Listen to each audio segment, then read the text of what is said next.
Hello दोस्तों, स्वागत है आपका एक बार फिर से आकाश फिजिक्स लैब में। आज हम शुरू करने जा रहे हैं 11th क्लास का तीसरा प्रयोग, पेच मापी। पेच मापी की जो इसने खोज की थी, ठीक है, वो कौन थे? आविष्कारक कौन थे? विलियम्स गैस्को इग्नो इग्नो इग्ने थे। उनका मतलब उद्देश्य क्या है? मतलब पेच मापी का, पेच मापी है होती क्या है, इसका उपयोग क्या होता है? तो पेच मापी हमारे पास एक इस तरह का एक उपकरण है जिसके माध्यम से हम क्या कर सकते हैं, एक तार की मोटाई ज्ञात कर सकते हैं, उसका व्यास निकाल सकते हैं इस तरह से। तो ये हमारी क्या है? पेच मापी है। ठीक है। फिर अब तार कैसा हो सकता है? ये एक तार है हमारे पास, इस तार का क्या करना है? व्यास निकालना है। तो उद्देश्य क्या है कि पेच मापी की सहायता से दिए गए तार का व्यास ज्ञात करना। फिर है उसके आवश्यक उपकरण। आवश्यक उपकरण है पेच मापी, पतला तार आदि। फिर नेक्स्ट है सिद्धांत। सिद्धांत क्या है? माना पेच मापी के वृत्ताकार पैमाने को एक दिशा में 5 पूरे चक्कर देने पर वृत्ताकार पैमाने पर तय की दूरी x सेंटीमीटर हो तो। अब सबसे पहले हमें ये पता होना चाहिए, इस पेच मापी में दो पैमाने होते हैं। कितने पैमाने होते हैं? दो पैमाने होते हैं। अब दो पैमाने कौन कौन से होते हैं, सबसे पहले ये देखते हैं कि देखिए आपको एक ये दिखाई दे रहा होगा नीचे, ये जो आपको दिखाई दे रहा है 0 से 5 इसमें दिखाई दे रहा है और आगे भी बढ़ता जाता है। तो इस पैमाने को कहते हैं मुख्य पैमाना। क्या कहते हैं इसे? मुख्य पैमाने। तो इसमें भी दो पैमाने हैं, एक 0 से लेके ये 10 या 15 मिलीमीटर तक आगे तक होता है, तो ये मिलीमीटर में है। 0 यहाँ पर है, फिर 5 ये रहा, फिर 10 ये रहा। ठीक है, 10 ये रहा। तो ये जो है मिलीमीटर में है, इसे कहते हैं मुख्य पैमाना। इस पैमाने को क्या कहते हैं? मुख्य पैमाना। फिर इसके बाद आता है वृत्तीय पैमाना। आपको ये दिखाई दे रहे होंगे 10 20 30, इससे दिखाई दे रहे हैं। तो ये जो 10 20 30 दिखाई दे रहे हैं, ये 90 मतलब 100 तक, 90 दिखाई दे रहा होगा, 90 के बाद सीधे 0 आ रहा है। तो इसमें ये छोटे छोटे खाने जो हैं वो कितने खाने हैं? 100 खाने। इसे गोलीय पैमाना कहते हैं। क्या कहते हैं इसे? गोलीय पैमाना कहते हैं।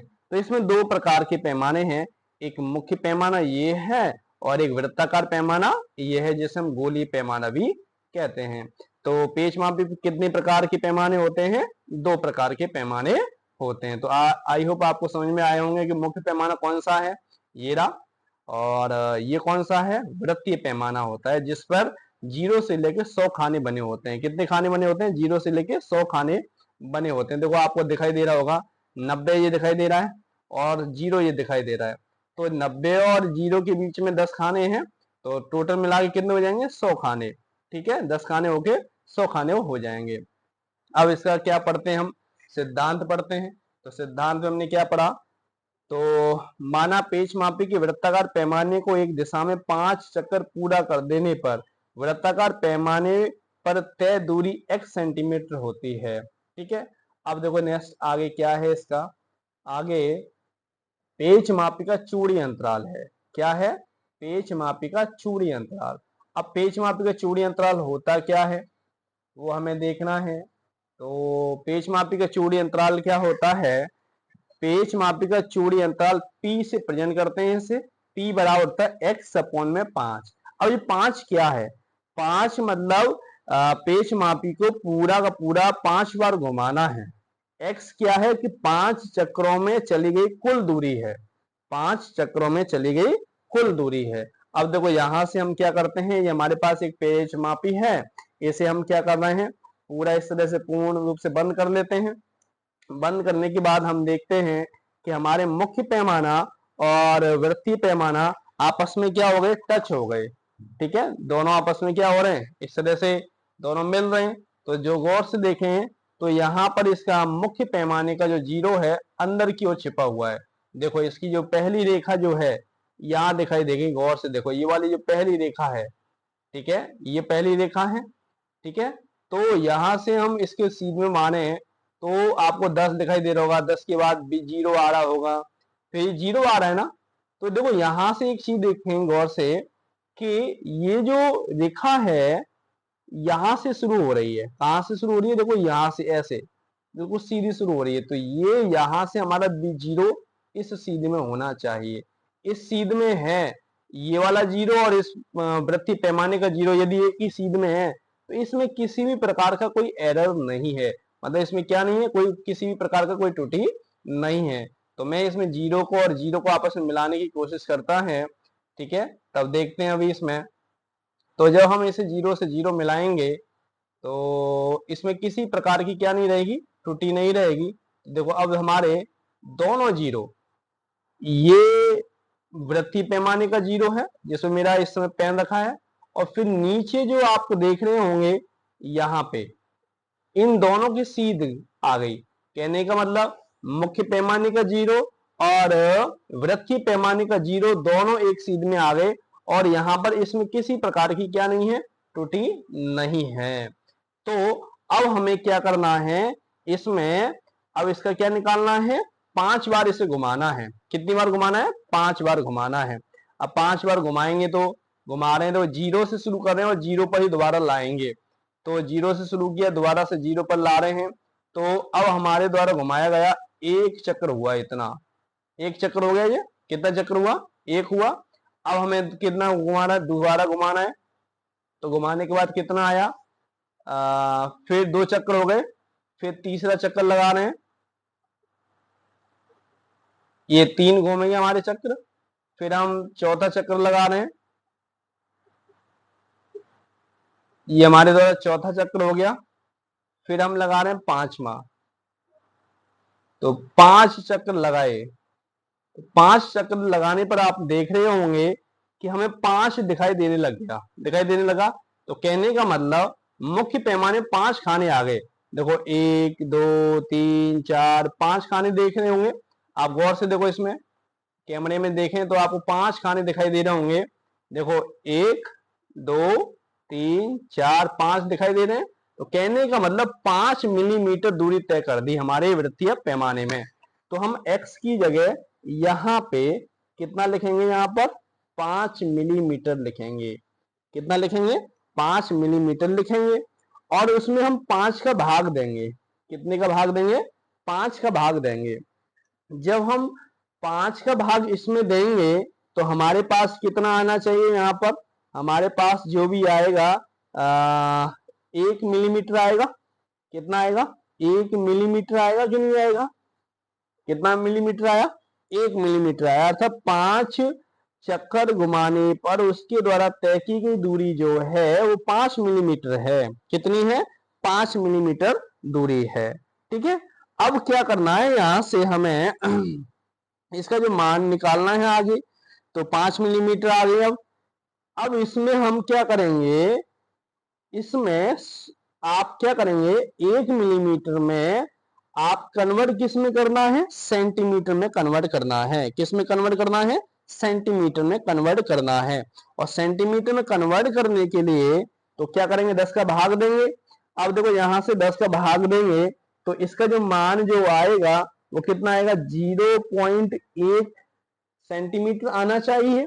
कितना आना चाहिए, 1 सेंटीमीटर आना चाहिए।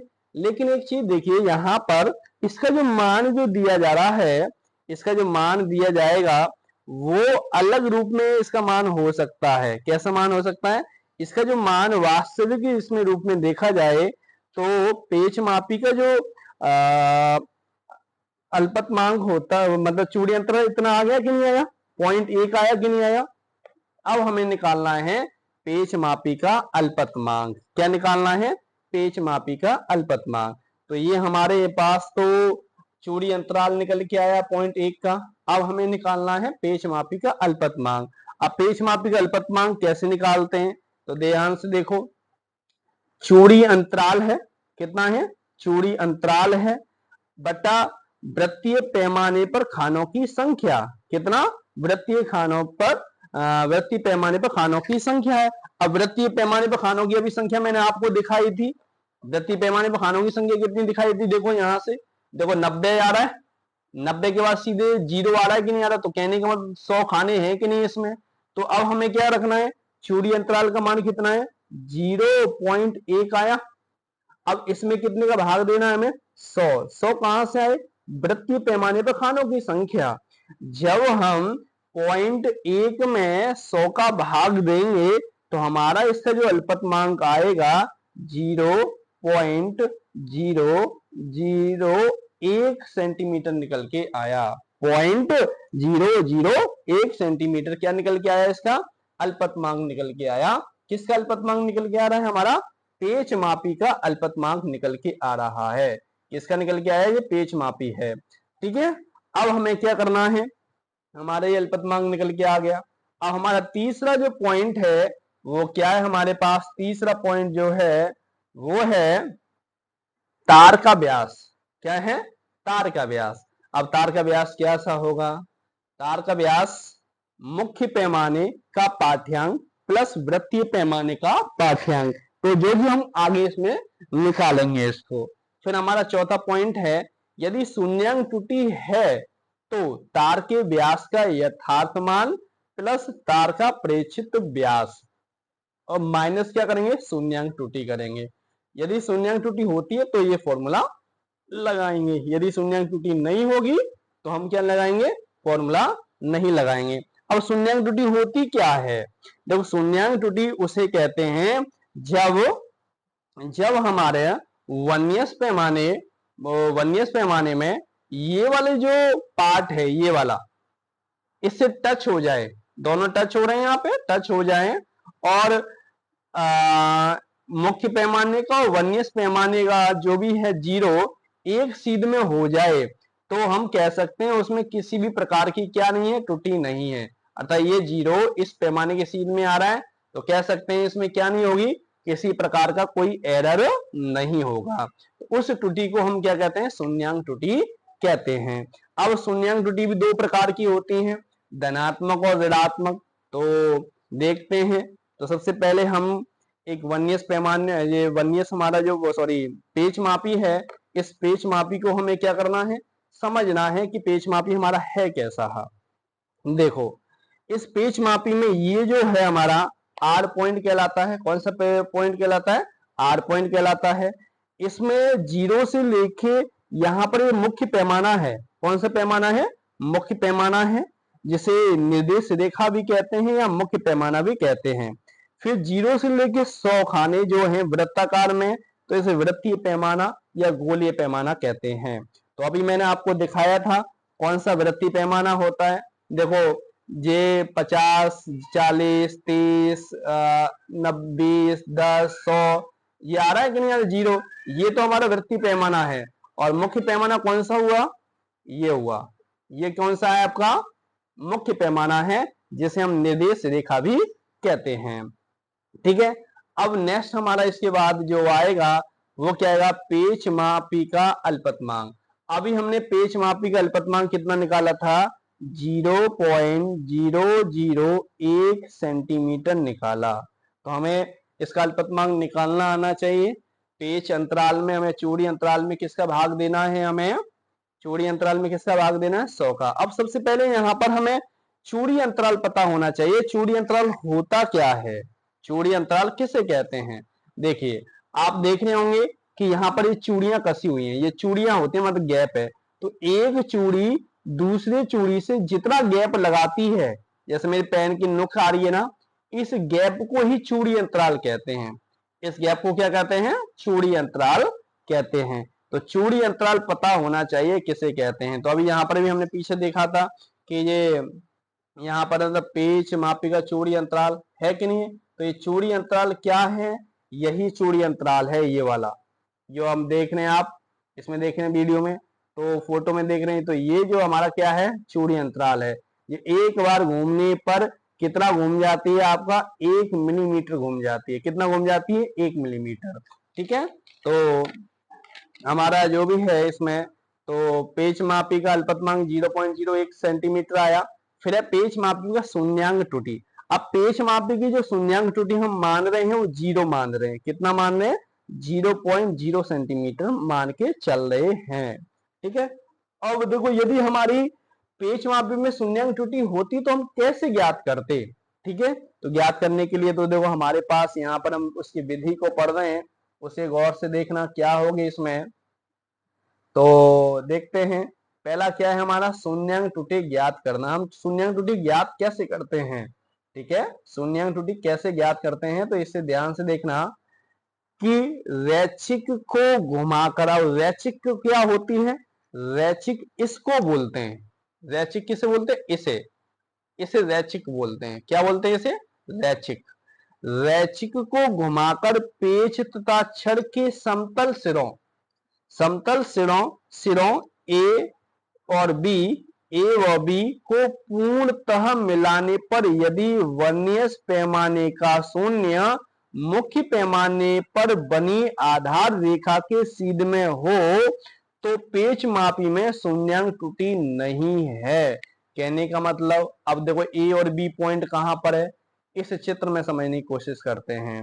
तो ए जेरा, बी जेरा, तो कहने का मतलब ये वाला सिरा इस वाले सिरे की सीध में हो और बीच में किसी भी प्रकार का कोई गैप ना हो, उसी को हम कहते हैं शून्यांक त्रुटि। मतलब देखो ये वाला सिरा और ये वाला सिरा आपस में, इसमें क्या नहीं है, गैप नहीं है बिल्कुल। और इसका शून्य, किसका शून्य, वृत्तीय पैमाने का शून्य और मुख्य पैमाने का शून्य एक ही सीध में है, तो इसमें किसी भी प्रकार की क्या नहीं है, त्रुटि नहीं है। क्या नहीं है, त्रुटि नहीं है। तो शून्यांक त्रुटि नहीं है। और यदि ऐसा नहीं है तो पेच मापी में शून्यांक त्रुटि निम्न दो प्रकार की हो सकती हैं। कितने प्रकार की हो सकती हैं, दो प्रकार की हो सकती हैं। कितने प्रकार की हो सकती हैं, दो प्रकार की हो सकती हैं। तो देखो मैंने यहाँ पर एक वर्नियर कैलिपर सॉरी पेच मापी का एक चित्र बनाया है। तो ये पेच मापी है, तो हमारा मुख्य पैमाने का जीरो बहुत छोटा सा दिखाई दे रहा होगा, देखो यहाँ पे, और वृत्तीय पैमाने का जीरो एक ही सीध में है। अब यहां देखें तो ये जीरो दिखाई दे रहा बहुत हल्का सा छोटा सा, और एक वृत्तीय पैमाने पर जीरो दिखाई दे रहा है, ये दोनों एक सीध में हैं। तो इस वाले चित्र में किसी भी प्रकार का कोई एरर नहीं है, अर्थात पेच मापी में किसी प्रकार की कोई त्रुटि नहीं है। तो इसी को हम शून्यांक त्रुटि कहते हैं। तभी हमने यहां पर क्या मानी है, यहां हमने क्या मानी है, 0.0 सेंटीमीटर शून्यांक त्रुटि मानी है। अब देखो मैंने अभी बताया कि त्रुटि हमारी कितने प्रकार की होती हैं, दो प्रकार की होती हैं। तो अब कौन कौन सी होती हैं, तो उन त्रुटियों को पढ़ते हैं। हमारे पास दो प्रकार की त्रुटियां होती हैं। पहले होती है धनात्मक शून्यांक त्रुटि। अब धनात्मक शून्यांक त्रुटि होती क्या है, जब ए व बी को मिलाकर रखने पर वृत्ताकार पैमाने का शून्य मुख्य पैमाने के शून्य के आधार रेखा के दाईं ओर रह जाता है, तो शून्यांक त्रुटि धनात्मक रहती है। कौन सी रहती है, धनात्मक रहती है। अब देखो यहाँ पर दाईं ओर कैसा है, ये मुख्य पैमाना का जीरो है, दिखाई दे रहा होगा, ये क्या है, मुख्य पैमाने का जीरो है, ठीक है। अब आपका ये जीरो जो वृत्तीय पैमाने का जीरो नीचे रह गया, देखो 10 दे रहा है, 15 दे रहा है, 20 दे रहा है, फिर 25 30 दे रहा है, तो कहने का मतलब पीछे की ओर रह गया ना, इधर की ओर रहा ना, और इधर की ओर रहा है, तो ऐसी त्रुटि को हम क्या कहते हैं, धनात्मक त्रुटि कहते हैं। क्या कहते हैं इस त्रुटि को, धनात्मक त्रुटि कहते हैं। कैसी त्रुटि कहते हैं इस त्रुटि को, धनात्मक त्रुटि कहते हैं। अर्थात मुख्य पैमाने का शून्य जो है वृत्तीय पैमाने के शून्य से ऊपर की ओर है, तो वृत्तीय पैमाने का शून्य नीचे है, और जबकि इसका शून्य ऊपर की ओर है कि नहीं, ये वाला देखो, और ये यहाँ पर है, तो ऐसी त्रुटि को हम क्या कहते हैं, धनात्मक त्रुटि कहते हैं। तो अब धनात्मक त्रुटि निकालते कैसे हैं, धनात्मक त्रुटि का उदाहरण की मतलब गणना करनी है। इसकी गणना करने के लिए हमें क्या करना है, तो शून्यांक त्रुटि निकालनी है। शून्यांक त्रुटि कैसे निकाली, शून्यांक त्रुटि बराबर क्या कह रहा है, शून्यांक त्रुटि बराबर वृत्तीय पैमाने का मान, किसका मान कह रहा है, वृत्तीय पैमाने का मान कह रहा है, ठीक है। फिर कह रहा है इंटू अल्पतमांक, कितना कह रहा है, इंटू अल्पतमांक कह रहा है। अब यहां से वृत्तीय पैमाने का मान कितना है, अब वृत्तीय पैमाने का हमें मान निकालना है, कितना हो सकता है हमारे पास मान।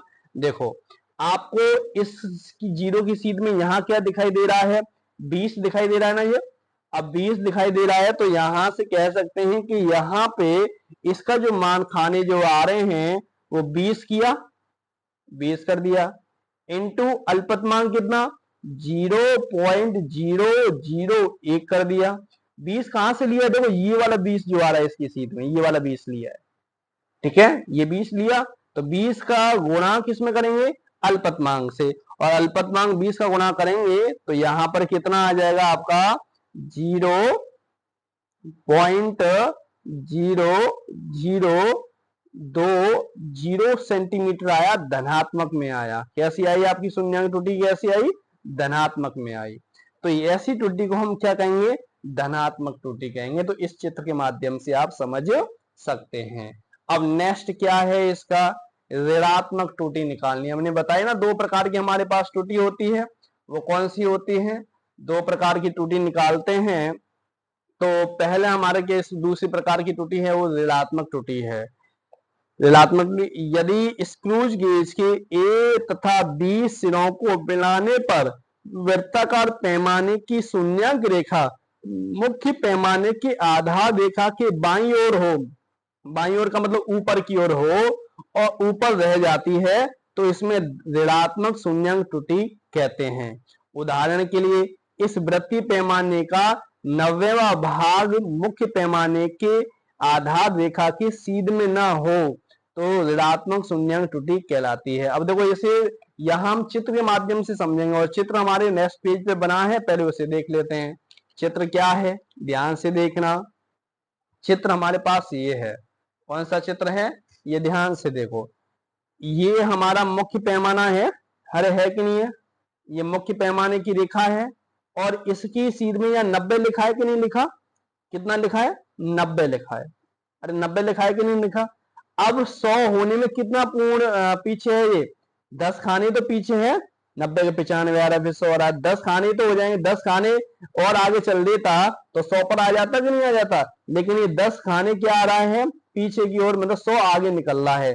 तो कहने का मतलब देखो यहां पर क्या करेंगे हम, इसे देखने यहाँ पे नीचे देखना कि ऋणात्मक शून्याङ्क त्रुटि माइनस के 100 माइनस 90 कितने खाने पीछे रह गई, 100 में से 90 खाने पीछे रह रही है, तो 100 में से 90 घटाएंगे और इनटू क्या करेंगे, अल्पतमांक का गुणा कर देंगे।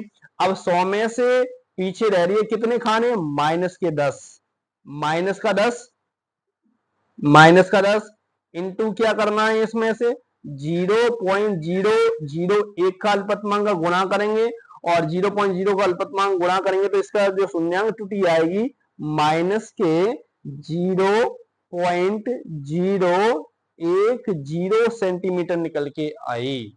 ठीक है, तो ये जो शून्याङ्क त्रुटि जो निकल के आ रही है माइनस में आ रही है, तो ऐसी त्रुटि को हम क्या कहते हैं, शून्याङ्क त्रुटि कहते हैं। कौन सी त्रुटि कहते हैं, इसे शून्याङ्क त्रुटि कहते हैं। तो शून्याङ्क त्रुटि हमारी किस तरह से निकल के आई, अभी आपने देखा, और भी चित्र में देख लेते हैं एक बार दोबारा से कि मुख्य पैमाने की रेखा ये रही हमारी, जबकि वृत्तीय पैमाना क्या है 90 पे आ रही है, तो 90 को 100 में से घटाना है, घटाने पर उसमें से उसका गुणा किसका करना है, अल्पतमांक से गुणा कर देना है, जो भी आएगी वही हमारी शून्याङ्क त्रुटि कहलाएगी।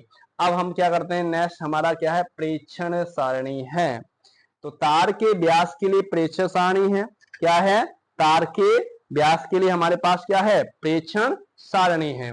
अब प्रेक्षण सारणी को ध्यान से देखना है, इसे सॉल्व करना है, हमें प्रेक्षण के मान निकालना है। तो अब हम क्या करते हैं, हमारे पास ये वो पेच मापी है, इस पेच मापी की सहायता से हम क्या करते हैं, इस तार का व्यास निकालते हैं। क्या निकालते हैं, तार का व्यास निकालते हैं।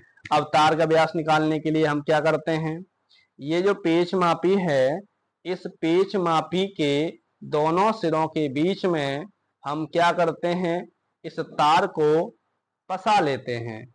ये तार है हमारे पास, इस तार को ऐसे रख लेते हैं।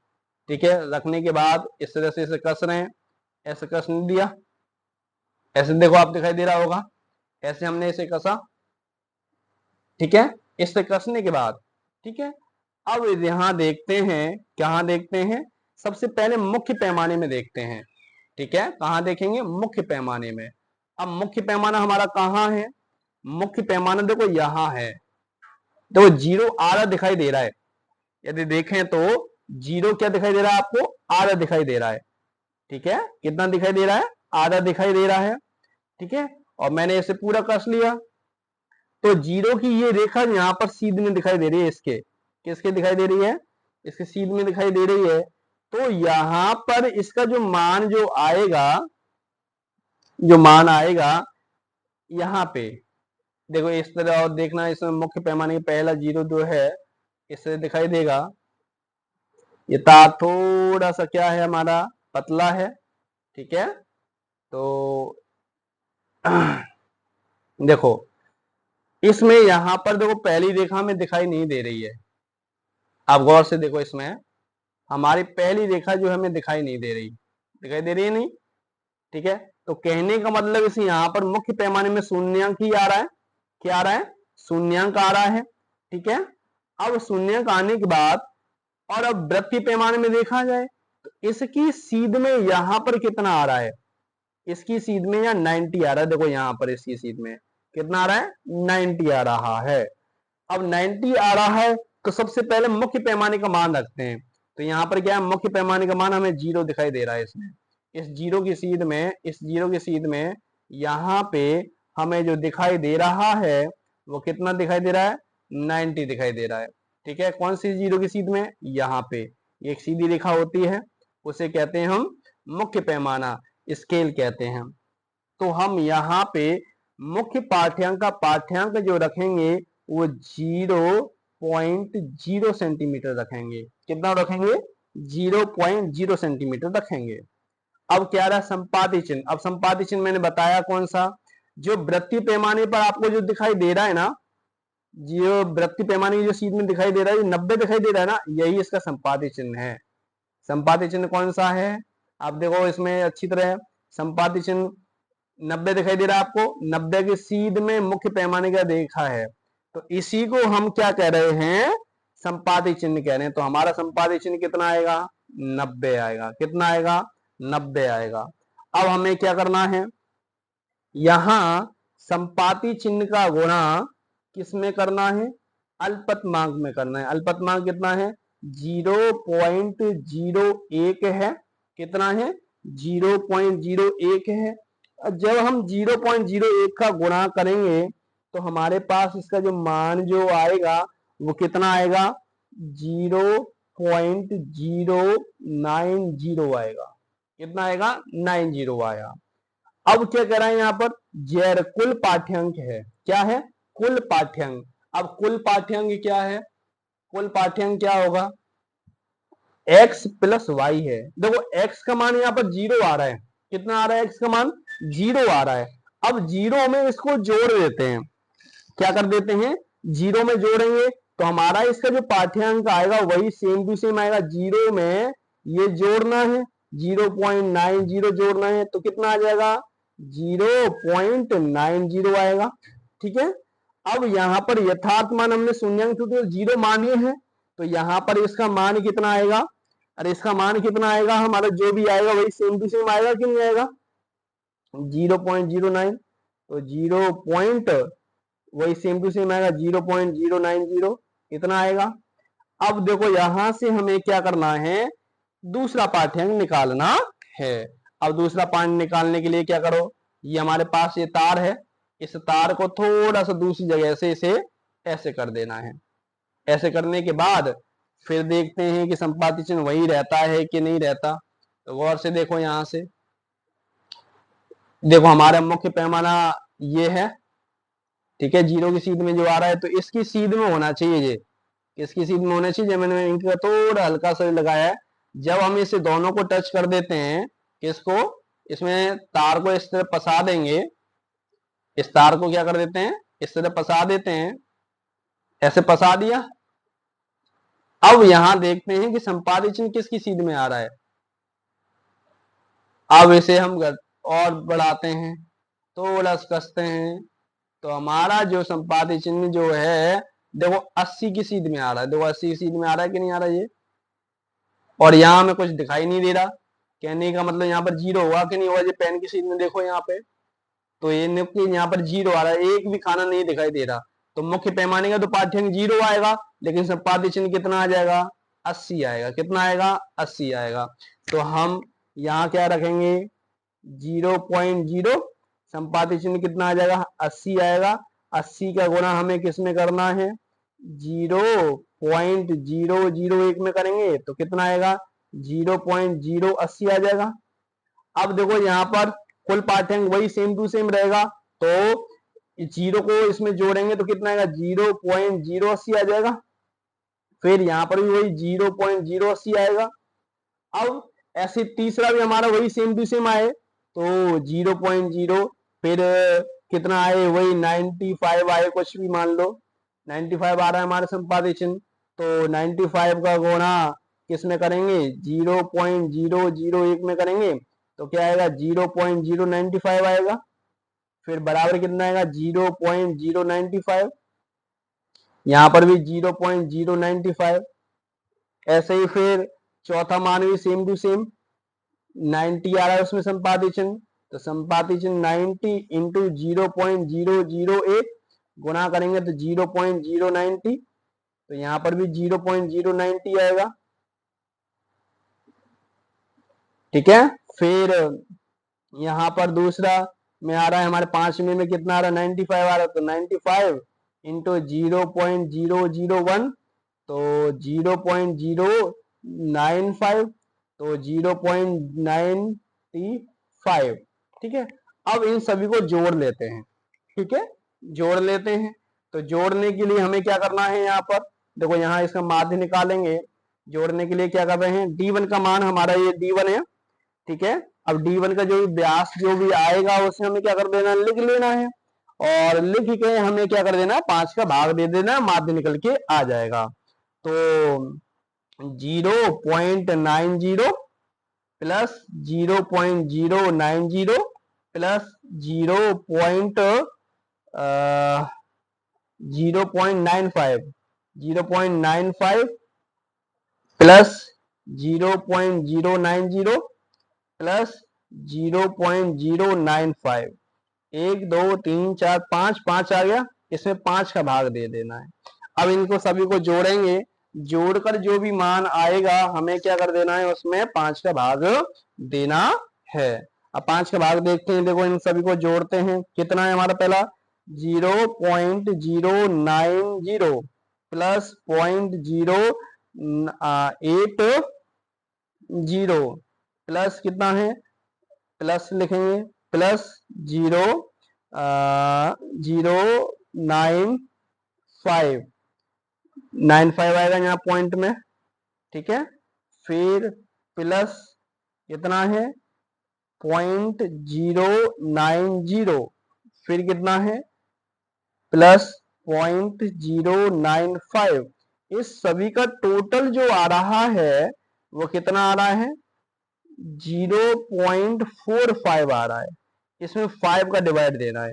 कितने का डिवाइड देना है, इसमें 5 का डिवाइड देंगे, तो 5 का डिवाइड देने पर इसका मान जो आएगा 0.09 सेंटीमीटर आया।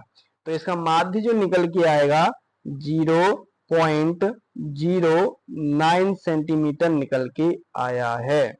तो इसका जो व्यास जो निकल के आया वो कितना निकल के आया, 0.09 सेंटीमीटर निकल के आया, किसका, तार का।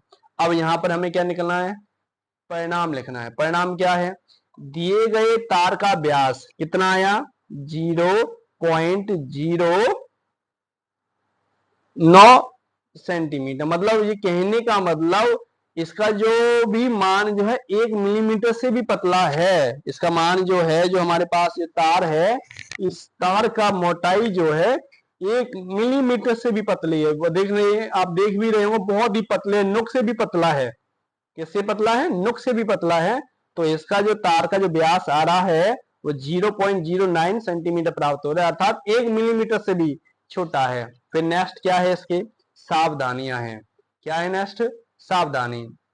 यहाँ पहली सावधानी क्या है, पिछड़ त्रुटि से बचने के लिए पेच को एक ही दिशा में घुमाना चाहिए। दूसरा है तार का व्यास लंबाई के कई स्थानों पर 2 बार परस्पर लंबवत दिशाओं में ज्ञात करना चाहिए। क्या हो सकता है? तार कहीं मोटा हो सकता है, कहीं पतला हो सकता है, इसीलिए से हमने 5 बार इसको क्या किया है, नापा। यहाँ लिया, यहाँ लिया, यहाँ लिया, यहाँ लिया, फिर यहाँ लिया। तो इस तरह से इसकी 5 रीडिंग हमने निकाली है। ठीक है। फिर संभावित त्रुटि क्या हो सकती है इसमें? तार एक समान मोटाई का ना होना, मतलब हो सकता है कि तार कहीं मोटा हो, कहीं पतला हो, मतलब प्लास्टिक की वजह से हो सकता है। मुख्य एवं वृत्ताकार स्केलों पर भागों का बराबर न होना, हो सकता है कि मुख्य पैमाने छोटा हो, वृत्तीय पैमाना बड़ा हो सकता है ऐसा कुछ। पाठ्यांक लेते समय लंबन त्रुटि ध्यान रखना, मतलब ध्यान पूर्वक क्या करना चाहिए, इसका प्रयोग करना चाहिए। इस तरह से हमारा ये पेच मापी का जो प्रयोग है वो क्या हुआ, कंप्लीट हुआ। तो उम्मीद करता हूं बच्चों ये आपको समझ में आया होगा। ठीक है। तो मेरे चैनल पे आप लगातार बने रहिए, जिससे मैं आपको क्या करा सकूं, हर प्रैक्टिकल की आपको जानकारी देता रहूं और आपका क्या होता रहे, हर चीज में सीखने में सहायता मिल सके और आप क्या करें, अच्छी से अच्छी तरह प्रैक्टिकल को समझ सकें। ठीक है। राधे राधे, जय श्री कृष्णा।